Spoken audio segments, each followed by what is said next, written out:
आज की सभा में उपस्थित भारतीय जनता पार्टी के महाराजगंज क्षेत्र से लोकप्रिय सांसद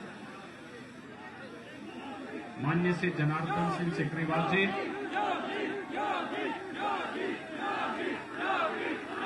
भारतीय जनता पार्टी के जिला के अध्यक्ष डॉक्टर संजय कुमार पांडे जी, जदयू के अध्यक्ष इंद्रदेव सिंह पटेल जी, जिला महामंत्री प्रदीप कुमार रोज जी, जिला उपाध्यक्ष अवधेश कुमार सिंह जी,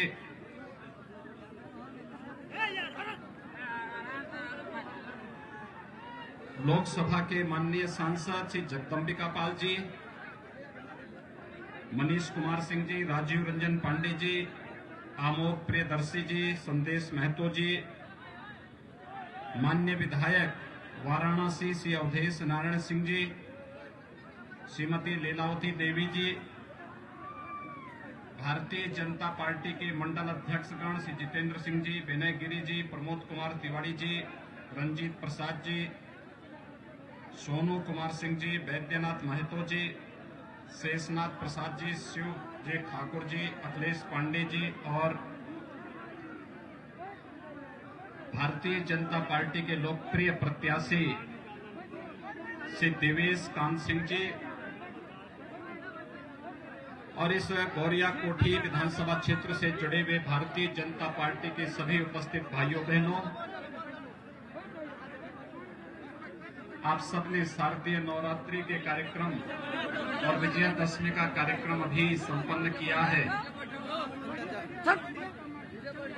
आपको मैं दीपावली और छठ की अग्रिम शुभकामनाएं दे रहा हूं और आप सबसे अपील करने के लिए आपके बीच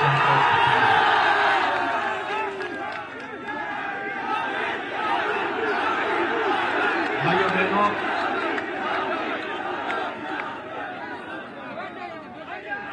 सीवान, गोपालगंज, चंपारण, ये सब गोरखपुर से लगा हुआ क्षेत्र है।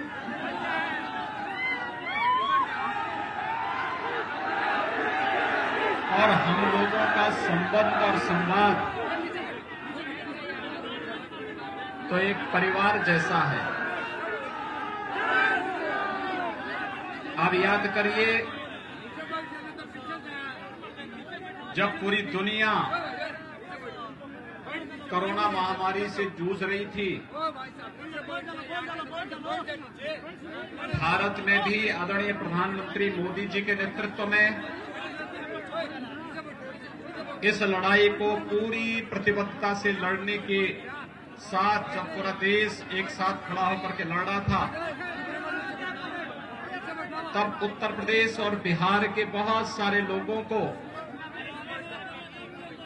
वापस अपने घर के लिए, गांव के लिए आने के लिए मजबूर होना पड़ा था। मुझे याद है जब लॉकडाउन के दौरान दिल्ली से, महाराष्ट्र से, पंजाब से, राजस्थान से और अन्य राज्यों से बिहार, बंगाल, झारखंड के नागरिक आजीविका छूटने के बाद वापस अपने गांव के लिए आ रहे थे। भले किसी राज्य ने उन्हें सम्मान दिया हो न दिया हो, लेकिन उत्तर प्रदेश में जब लोग आ रहे थे तो मैंने एक ही घोषणा की थी। मैंने कहा भी देखो, बिहार के लोग हमारे अपने लोग हैं।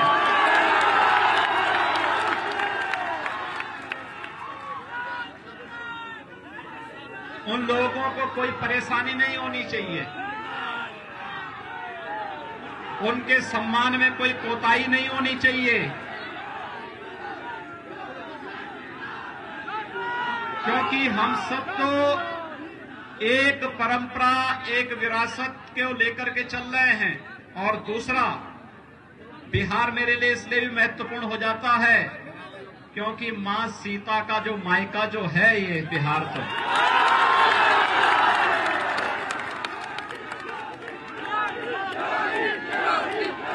भाइयों बहनों, वह समय हमारे लिए कष्टकारी था, लेकिन साथ साथ देश और दुनिया को पहचानने का एक अवसर भी था कि संकट के समय कैसे चुनौतियों से जूझना पड़ता है और संकट के समय कौन हमारे साथ खड़ा हो सकता है। और भाइयों बहनों, प्रधानमंत्री मोदी जी के नेतृत्व में कोरोना के खिलाफ जो लड़ाई भारत ने लड़ी है, आप सब ने लड़ी है, मैं इसके लिए आप सबका अभिनंदन करता हूं, आप सबका स्वागत करता हूं। और मेरी आप सबसे अपील होगी, बीमारी काफी कम हुई है, नियंत्रित हुई है काफी हद तक, लेकिन इस बीमारी का संक्रमण तेजी के साथ बढ़ता है। जब तक कोई दवा या वैक्सीन हमारे पास स्वयं पहुंच करके नहीं आती है, तब तक हमें प्रधानमंत्री मोदी जी के उस मंत्र को हमेशा अपने साथ रखना होगा, और वह मंत्र 2 गज की दूरी और मास्क जरूरी है। हम इसका पालन जरूर करें। बीमारी थी, दुनिया की बड़ी बड़ी ताकतें पस्त हो गई, लेकिन प्रधानमंत्री मोदी जी के संकल्प और दृढ़ इच्छा शक्ति के सामने बीमारी पस्त हो गई। और भाइयों बहनों, प्रधानमंत्री मोदी जी ने देश के लोगों के लिए, 135 करोड़ लोगों के लिए, उनकी सेवा के लिए, उनकी सुरक्षा के लिए किसी प्रकार की कोई कोताही नहीं बरतने दी। लॉकडाउन प्रारंभ होते ही 1,75,000 करोड़ रुपए का गरीब कल्याण पैकेज की घोषणा करके एक व्यवस्था दी। हर गरीब को मुफ्त में राशन मिलना चाहिए। जनधन अकाउंट धारी हर माता के खाते में 500 रुपए महीने जाएगा। हर किसान के खाते में 2,000 रुपए जाएगा। वृद्धजनों, महिलाओं और दिव्यांग जनों को अग्रिम पेंशन मिलेगी।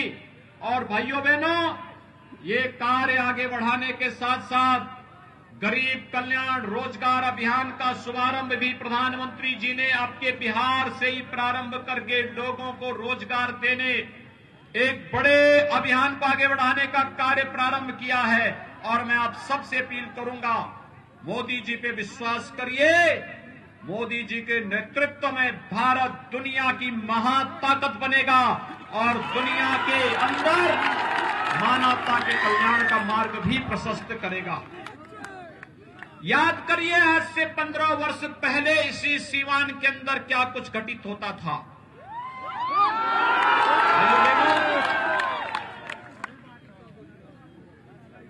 जो हमारे नौजवान हैं, जिनकी उम्र 30 साल, 35 साल, 40 साल की है, उन्हें वे सारी घटनाएं याद होंगी। जो नौजवान 15 से 25 के बीच में है, हो सकता है उनके अंदर, उनके मन में भी उन्होंने उस प्रकार के उस दौर को नहीं देखा होगा जब एक अराजकता के नाम पर एक क्षेत्र जाना जाता था। व्यापक गुंडागर्दी होती थी, बहन बेटियों की इज्जत के साथ कहीं भी खिलवाड़ हो जाता था, और जहां कहीं कोई भी यहां का सम्मानित व्यक्ति सुरक्षित नहीं था, व्यापारी सुरक्षित नहीं था, गुंडा राज चरम पर था। उस अराजकता से मुक्त करके सुशासन की ओर बिहार को अग्रसर करके विकास की प्रक्रिया के साथ जोड़ने के लिए एनडीए के नेतृत्व की नीतीश कुमार जी की सरकार ने जो कदम उठाए, उस सुशासन और विकास ने बिहार को एक पहचान दी। आज से 15 वर्ष पहले बिहार का नौजवान अपनी पहचान को छुपाने के लिए मजबूर हो चुका था। मुझे स्वयं दुख होता था, क्योंकि हम तो सटे हुए हैं, एकदम यूपी बिहार तो एकदम सटा हुआ है, और बिहार के नौजवान, प्रतिभाशाली नौजवान, देश के अंदर तमाम प्रशासनिक और पुलिस अधिकारी के रूप में जिन्होंने अपनी जिम्मेदारियों का निर्वहन किया है, तमाम बड़े बड़े प्रतिष्ठानों को नेतृत्व देने का काम जिस बिहार के नौजवान के द्वारा किया जा रहा है, किया गया था, उस बिहार के नौजवान के सामने अपनी पहचान का संकट आ जाए, इस संकट पैदा करने वाले लोग आज बिहार के अंदर फिर से रोजगार का लॉलीपॉप दिखा करके नौजवानों को गुमराह करने का कार्य कर रहे हैं। इनके इस लॉलीपॉप के लालच में बिहार के नौजवानों को नहीं आना चाहिए। 15 वर्ष पहले इन्होंने जो कुछ किया है, याद रखना, आदतें जल्दी जाती नहीं हैं और जिनके मुंह पे खून लगा हुआ है भ्रष्टाचार का, वे अचानक जाएगा नहीं। जब भी अवसर मिलेगा फिर नोच खाने की आदत से अपने आप को भी लोग अलग नहीं करेंगे। और इसलिए भाइयों बहनों, हमें वर्तमान में चुनाव के दौरान इन सब चीजों को देखना होगा। ये जातिवाद की राजनीति पूरे बिहार को पूरी तरह पीछे करने का कार्य की थी और सुशासन और विकास के मार्ग पर जिस बिहार को नीतीश कुमार जी के नेतृत्व में एनडीए सरकार आगे बढ़ा रही है, इसी में बिहार का भी कल्याण है, यहां के नौजवानों का भी कल्याण है। याद करिए आज बिहार के अंदर किस प्रकार की स्थितियां पैदा हुई, पूरे देश के अंदर किस प्रकार का परिवर्तन हुआ। 1947 में देश आजाद होता है और 2014 तक देश के अंदर गरीबों के लिए मकान नहीं, गरीबों के लिए रसोई गैस के सिलेंडर नहीं, गरीबों के लिए उपचार की व्यवस्था नहीं, गरीबों के लिए कोई भी ऐसी सुविधा देखने को नहीं मिलती थी जिसके बारे में कहा जाए कि गरीबों के लिए चलाई जाने वाली योजनाएं हैं। प्रधानमंत्री मोदी जी जब 2014 में प्रधानमंत्री पद की शपथ लेने के बाद उनसे मीडिया ने पूछा क्या आपका एजेंडा होगा, उन्होंने कहा कि मेरा एजेंडा तो पहले से है, सबका साथ और सबके विकास का है। एजेंडा सबका साथ और सबके विकास का है। लोगों की समझ में नहीं आता था कि क्या है सबका साथ सबके विकास का, लेकिन जब एक एक करके योजनाएं बनती गई, पहला काम हुआ जनधन अकाउंट में हर गरीब का बैंक में खाता खुल जाना। भाइयों बहनों, कितना बड़ा कार्य कोरोना कालखंड में इन खातों ने किया है। याद करिए, इस देश के एक पूर्व प्रधानमंत्री थे स्वर्गीय राजीव गांधी जी, वे कहा करते थे 100 रुपये भेजता हूं, नीचे केवल गरीब के खाते में 10 रुपया जाता है, 90 रुपये बिचौलिए और उनके दलाल खा जाते थे। कांग्रेस लाचार थी क्योंकि दलालों से घिरी हुई थी, भ्रष्टाचारियों से घिरी हुई थी। लेकिन आज प्रधानमंत्री मोदी जी ने हर गरीब का बैंक में खाता खुलवा करके कह दिया, एक गरीब के लिए अगर 100 रुपये भेजूंगा तो ये 100 रुपया सीधे उस गरीब के खाते में जाएगा, इसमें कोई बीच में बिचौलिया या भ्रष्टाचारी डकैती नहीं डाल पाएगा। ये है परिवर्तन। 6 वर्ष में देश के अंदर 3 करोड़ गरीबों का मकान बन जाना, प्रधानमंत्री आवास योजना में एक एक आवास मिल जाना, 4 करोड़ गरीबों को विद्युत के निःशुल्क कनेक्शन मिल जाना, 8 करोड़ गरीबों को रसोई गैस के कनेक्शन मिल जाना, 12 करोड़ किसानों को किसान सम्मान निधि का लाभ मिल जाना, 35 करोड़ नौजवानों को प्रदेश के अंदर स्किल मिशन के अंतर्गत, स्टार्टअप के अंतर्गत, मेक इन इंडिया के अंतर्गत, डिजिटल इंडिया के अंतर्गत रोजगार के साथ जोड़ने की व्यवस्था करना, प्रधानमंत्री मुद्रा योजना से लोन की व्यवस्था करके स्वरोजगार के साथ जोड़ना, और भाइयों बहनों 50 करोड़ गरीबों को 5 लाख रुपए सालाना स्वास्थ्य बीमा का कवर दे देना। ये प्रधानमंत्री मोदी जी के कारण ही संभव हो पाया है। देश के अंदर गरीब कल्याण पैकेज के अंतर्गत 80 करोड़ गरीबों को राशन की सुविधा का लाभ देने के लिए पैसा उपलब्ध कराने प्रधानमंत्री मोदी जी के कारण संभव हो पाया। और भाइयों बहनों, मोदी जी ने कहा था 5 साल गरीबों के लिए, इसमें गांव, गरीब, किसान, नौजवान, महिलाएं उनके एजेंडे का भाग होंगी और अगले 5 साल देश की समृद्धि और भारत को दुनिया की एक महाताकत बनाने के लिए। याद करिए, कांग्रेस के समय जब कोई पाकिस्तान प्रायोजित आतंकवाद भारत पे हमला करता था, तब क्या स्थिति होती थी? देश मांग करता था पाकिस्तान को जवाब दो, और कांग्रेस के नेता कहते थे नहीं नहीं पाकिस्तान को छेड़ेंगे नहीं, कहीं वो ऐसा नहीं कि एटम बम का प्रयोग कर देगा। यानी हमारे लोग मारे जा रहे थे, हमारे जवानों पर हमले होते थे, लेकिन कांग्रेस के लोग देश की जनता को गुमराह करके पाकिस्तान के प्रति सहानुभूति व्यक्त करते थे। और आज अगर पाकिस्तान दुस्साहस करता है तो पाकिस्तान के अंदर घुस करके भारत की सेना पाकिस्तान को पूरी तरह नेस्तनाबूद करने का कार्य करती है। और इमरान खान पाकिस्तान का प्रधानमंत्री दुनिया के अंदर जान की भीख मांगते मांगते फिरता है कि भारत से बचा दो। यह है भारत के जवानों का शौर्य और पराक्रम, यह है न्यू इंडिया, यह है नया भारत। और भाइयों बहनों, ये कांग्रेस तो देश के अंदर आतंकवाद को और नक्सलवाद को बढ़ावा दी है।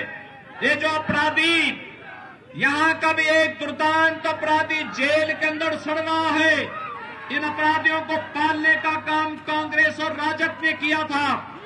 लेकिन आज भारतीय जनता पार्टी नेतृत्व की केंद्र की सरकार कश्मीर के अंदर धारा 370 को समाप्त करके, कश्मीर के अंदर आपने देखा होगा परसों एक आदेश जारी हुआ भारत सरकार से, अगर सीवान का कोई नौजवान भी जम्मू कश्मीर के अंदर श्रीनगर के अंदर मकान बनाना चाहता है तो आपको यह अनुमति वहां मिल गई है। कौन रोक सकता है? भारतीय जनता पार्टी ने तो डॉक्टर श्यामा प्रसाद मुखर्जी के नेतृत्व में नारा दिया था, एक देश में दो प्रधान, दो निशान और दो विधान नहीं चलेंगे, नहीं चलेंगे।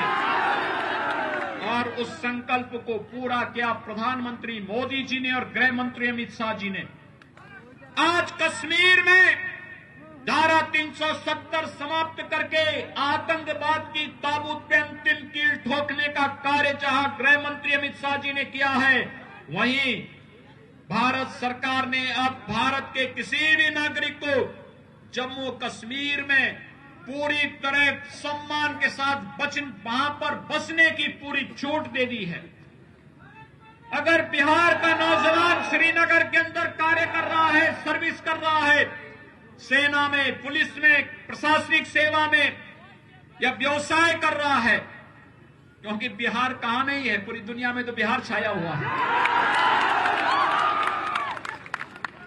अगर वहां पर भी अगर आप बसना चाहेंगे, इससे पहले अनुमति नहीं थी। 1952 में 370 को लागू करके कांग्रेस ने देशवासियों के लिए जम्मू कश्मीर में जाने के रास्ते बंद कर दिए थे, लेकिन प्रधानमंत्री मोदी जी ने रास्ते खोले हैं।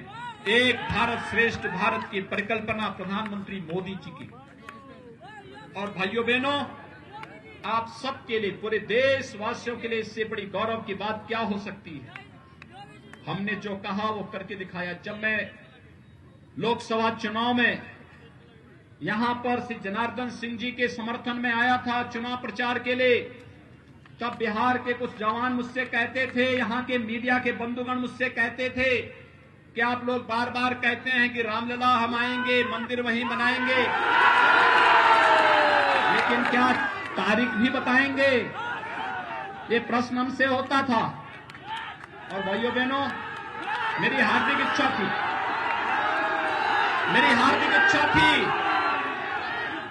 अयोध्या में भगवान राम के भव्य मंदिर के शिलान्यास में बिहार के हर गांव का प्रतिनिधित्व हो, यह मेरी हार्दिक इच्छा थी।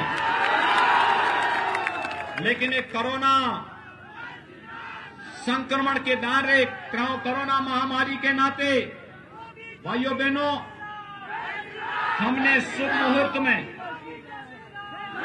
संजोग, आप देखिए कितना अच्छा संजोग बैठता है।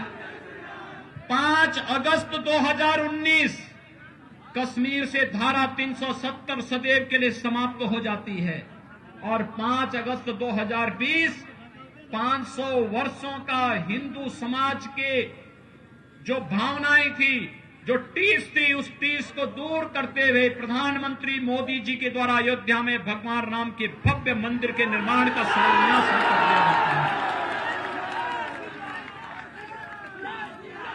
5 अगस्त 2020 अयोध्या में भगवान राम के भव्य मंदिर के निर्माण का मार्ग प्रशस्त होता है। ये चीजें बताती हैं कि भारतीय जनता पार्टी जो कहती है वो करके दिखा देती है, और हम लोगों ने करके दिखाया। अगर यहां पर एनडीए की सरकार नहीं होती, नीतीश कुमार जी मुख्यमंत्री नहीं होते, तो यहां का माफिया जेल के अंदर सड़ना नहीं होता। वो भी सत्ता के गलियारों में रह करके बिहार के अंदर मुंह पर खसोट के एक नई यहां की पीढ़ी को खराब कर रहा होता। और भाइयों बहनों, हमने तो उत्तर प्रदेश में इन माफियाओं के छाती पर ही बुलडोजर चलाना शुरू कर दिया। ये गुंडे और अपराधियों के लिए कोई जगह नहीं। इन्होंने गरीबों को लूटा है, व्यापारियों को लूटा है, व्यापक अराजकता फैलाई है, विकास के कार्यों को इन्होंने लूट करके विकास से वंचित किया है। और इसलिए कानून के दायरे में रह करके जितनी सख्त कार्रवाई इनके खिलाफ की जा सकती है उतनी सख्त कार्रवाई इनके खिलाफ की जानी चाहिए, और ये कार्रवाई हम लोग कर रहे हैं। और मैं फिर आपसे कहने के लिए आया हूं कि भाइयों बहनों, विकास, बिहार का विकास और बिहार का उत्थान नीतीश कुमार जी के नेतृत्व में एनडीए सरकार ही करेगी। और इससे भारतीय जनता पार्टी ने श्री देवेश कांत सिंह जी को अपने प्रत्याशी के रूप में आपके बीच में यहां पर उतारा है। भाइयों बहनों, मैं आप सबसे अपील करने के लिए आया हूं। देवेश कांत जी भारतीय जनता पार्टी के सर्वथा योग्य प्रत्याशी के रूप में आपके बीच में हैं, और आप सबसे मैं अपील करूंगा, ये आयोजन बिहार विधानसभा का चुनाव तब हो रहा है जब हमारे पर्व और त्योहार भी साथ साथ चढ़ते जा रहे हैं। अभी आपने शारदीय नवरात्रि और विजयादशमी के आयोजन को संपन्न किया है, और अभी दीपावली आने वाली है, फिर छठ का पूजन आने वाला है। ये सभी आयोजन एक साथ भव्यता के साथ मनाने हैं। तो अपने पर्व और त्योहार को जितनी भव्यता के साथ आप मनाने की तैयारी कर रहे हैं, भाइयों बहनों, उतनी ही भव्यता के साथ लोकतंत्र के पर्व को भी मनाने की आवश्यकता है। और मनाने के लिए आवश्यक है उस प्रकार के योग्य पात्र प्रत्याशी को ही हम अपना वोट देंगे। ये लोकतंत्र की ताकत आपकी बहुत बड़ी ताकत है। इस ताकत का बेजा इस्तेमाल मत होने दीजिए। ये ब्रह्मास्त्र है, और ब्रह्मास्त्र का उपयोग लोकहित में होता है, देश हित में होता है। हमारे लिए पूरा देश परिवार है। भारतीय जनता पार्टी के लिए पूरा बिहार एक परिवार है, और इसीलिए यहां पर जातिवाद और परिवारवाद और वंशवाद की राजनीति नहीं होती। जिन्होंने वंश को और परिवार को ही पार्टी और देश बना दिया हो, और गरीबों को कुछ देने की बजाय, लोक कल्याण का कार्य करने और विकास के कार्यों को करने की बजाय व्यापक भ्रष्टाचार फैलाया हो। और भाइयों बहनों, मनुष्य की बात तो दूर, मूक पशुओं के भी चारे को जिन्होंने चट कर दिया हो, वे रोजगार की बात क्या आपके बीच में करें। और इसलिए भाइयों बहनों, आप सबसे मेरी अपील है, श्री देवेश कांत सिंह जी को कमल चुनाव चिन्ह पर भारी बहुमत से विजयी बनाने की अपील आप सबसे मैं आपसे यहां पर करने के लिए आया हूं। सीवान के लोग चूंकि मेरे पड़ोसी प्रदेश के पड़ोसी जनपद से हैं, और इसलिए आप सबसे कहूंगा, जितने भी सीमांत जनपद में भाजपा, जदयू और एनडीए के प्रत्याशी चुनाव लड़ रहे हैं, आज तो हर नौजवान के पास स्मार्टफोन है।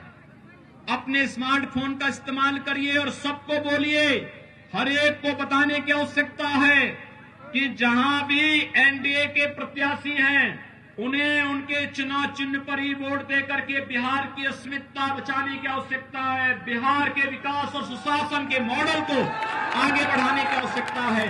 यही अपील करते हुए 3 नवंबर को होने वाले चुनाव में श्री देवेश कांत जी को भारी बहुमत से कमल चुनाव चिन्ह पर जिताने की अपील करते हुए वाणी को देता हूं विराम। जय जय श्री राम।